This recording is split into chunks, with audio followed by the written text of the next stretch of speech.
ప్రభువైన యేసుక్రీస్తు వారి శ్రేష్టమైన పరిశుద్ధమైన ఉన్నతమైన నామమునందు కూడా వందనాలు చెల్లించుకుంటున్నాను. ఈరోజు వాక్య ధ్యానం నిమిత్తము మనమందరం పరిశుద్ధ గ్రంథమును తెరిచి సామెతల గ్రంథము 15వ అధ్యాయము 8వ వచనం మనం చదువుకుందాం. సామెతల గ్రంథము 15వ అధ్యాయము 8వ వచనం.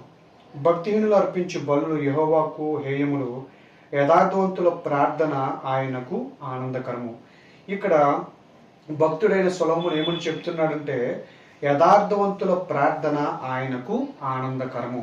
చూసినట్టు ఎవరి ప్రార్థన దేవుడు ఆనందిస్తాడు, లేదా ఎవరి ప్రార్థన అంటే దేవుడికి ఇష్టము అని చూసినప్పుడు ఇక్కడ లేఖన భాగంలో ఉన్న మాట ఏమిటంటే, యథార్థవంతుల ప్రార్థన అంట ఆయనకు ఆనందకరం. ఈ రోజున నా ప్రార్థన దేవునికి ఆనందకరంగా ఉండాలంటే, నా ప్రార్థన దేవుడు అంగీకరించాలంటే, నా ప్రార్థన బట్టి దేవుడు సంతోషాన్ని వ్యక్తపరచాలంటే, నీవు నేను ఏ విధంగా ఉండాలంటే యథార్థవంతులుగా ఉండాలి. మన జీవితంలో ఎప్పుడైతే మన యథార్థతను కలిగి ఉంటామో, ఆ యథార్థమైన హృదయంతో ఎప్పుడైతే ప్రార్థన చేస్తూ ఉంటామో, ఆ ప్రార్థన అంట దేవునికి ఆనందకరము.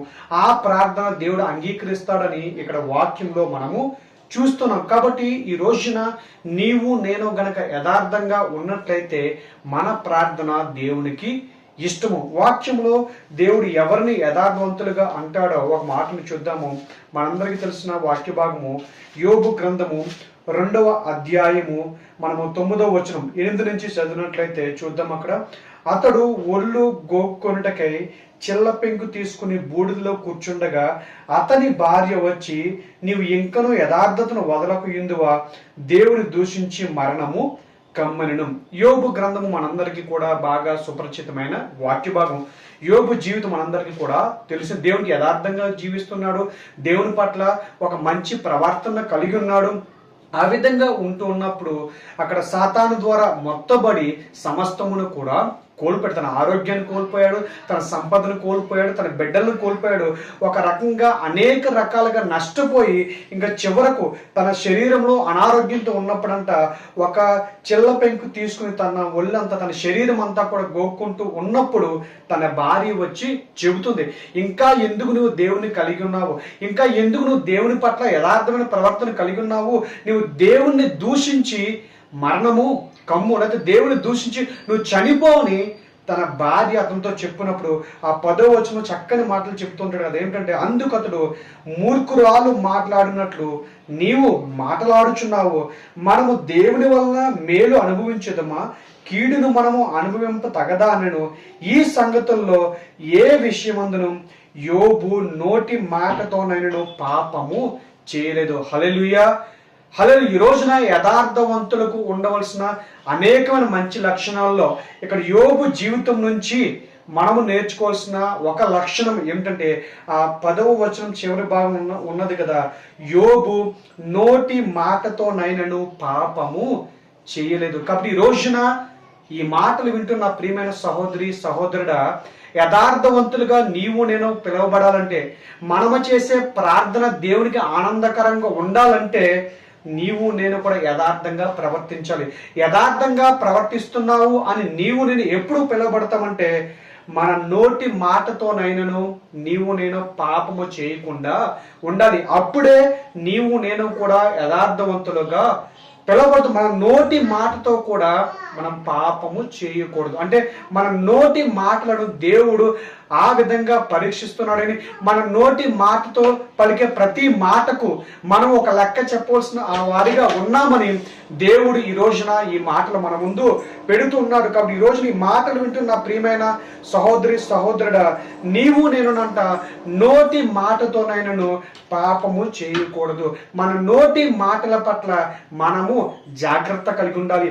మన నోటి మాటల పట్ల మనం ఒక కంట్రోల్ కలిగి ఉండాలి. మన నోటి మాటల పట్ల ఒక నియంత్రణ నీకు నాకు ఉండాలి అని దేవుడు ఈ రోజున ఈ మాటలు మన ముందు పెడుతున్నాడు. కాబట్టి ఈ రోజున ఒకసారి పరిశీలన చేసుకుందాం. ఈ నోటి మాటల ద్వారా మనము దేవునికి మహిమకరంగా జీవిస్తున్నామా, లేకపోతే దేవునికి ఆయాసకరంగా జీవిస్తున్నామా? ఈ నోటి మాటల ద్వారా మన నుండి ఒక మంచి మాటలు వెలువడుతున్నాయా, లేకపోతే ఒక చెడ్డ మాటలు వస్తూ ఉన్నాయా? ఈ నోటి మాటల ద్వారా మనం ఇతరుల్ని సంతోష పెడుతూ ఉన్నామా, లేకపోతే ఆ మాటల ద్వారా ఇతరుల వ్యక్తులు ప్రోత్సహింపబడుతున్నారా, లేకపోతే ఆ నోటి మాటల ద్వారా ఇతర వ్యక్తులు బాధింపబడుతున్నారా, ఆ ఇతర వ్యక్తులు ఇంకా దిగజారిపోతూ ఉన్నారా అని నీవు నేను ఈ రోజున ఒక ప్రశ్న వేసుకుందాం. మన నోటి మాటలంట చాలా జాగ్రత్తగా ఉండాలి. ఆ నోటి మాటలతో కూడా నీవు నేను కూడా పాపము చేయకూడదని దేవుడు ఈ రోజున ఈ మాటలు మన ముందు పెడుతున్నాడు. అక్కడ యోబు భక్తుడు చెప్తున్న మాటదే, నోటి మాటతోనైనను అక్కడంట పాపము చేయలేదు. ఈ రోజున ఒకసారి పరిశీలన చేసుకుందాం. నీ నా మాటలు ఏ విధంగా ఉన్నాయి? నీ నా మాటలు దేవునికి ఇష్టకరమైన మాటలుగా కనబడుతున్నాయా, దేవునికి అయిష్టమైన మాటలు వస్తూ ఉన్నాయని ఈరోజు పరిశీలన చేసుకుని ఇంకొక మాటను చూద్దాము. అదే సామెతల గ్రంథము మన 11వ అధ్యాయము 9వ వచనం చూసినది ఒక మాట కనబడుతుంటుంది కదా. సామెతల గ్రంథం 11:9, భక్తిహీనుడు తన నోటి మాట చేత తన పొరుగు వారికి నాశనం తెప్పించును, తెలివి చేత నీతిమంతులు తప్పించుకొందురు.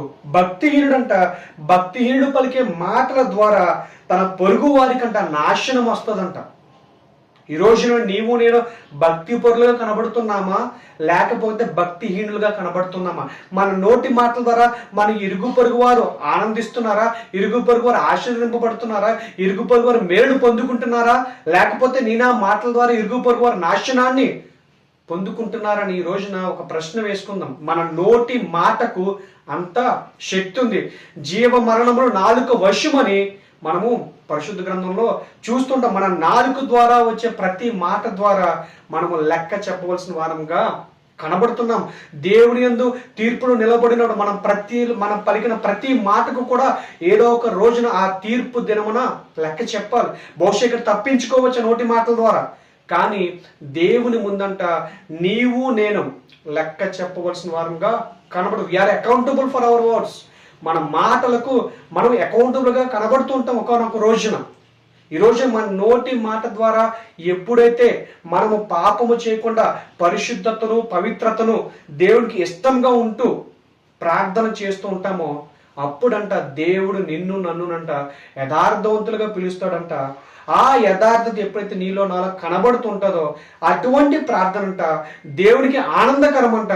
ఎప్పుడైతే దేవుడు నీ నా ప్రార్థన బట్టి ఆనందిస్తాడో ఖచ్చితంగా ఆయన చిత్తానుసారంగా అటువంటి ప్రార్థనలకు జవాబునిస్తాడని ఈ రోజున ఈ మాటలను బట్టి నీవు నేను కూడా సరిచేసుకుని మన నోటి మాటలు ఏ విధంగా ఉంటున్నాయో అని ఒకసారి సరిచేసుకుని, ఒకవేళ దేవుడికి అయిష్టంగా ఉన్నట్లయితే మనల్ని మనం మార్చుకుని దేవుడికి ఇష్టమైన మాటలు మాట్లాడుతూ యథార్థవంతులుగా మార్చబడుతూ మన ప్రార్థన ఆయన్ను ఆనందింపచేసేదిగా ఉంటే ఆయన నుంచి నీవు నేను కూడా కార్యాలు పొందుకుంటాం. అటువంటి కృపను ఈ మాటలు వింటే మనందరికీ కూడా దేవుడు ఈ సమయంలో అనుగ్రహించును గాక. ఆమేన్.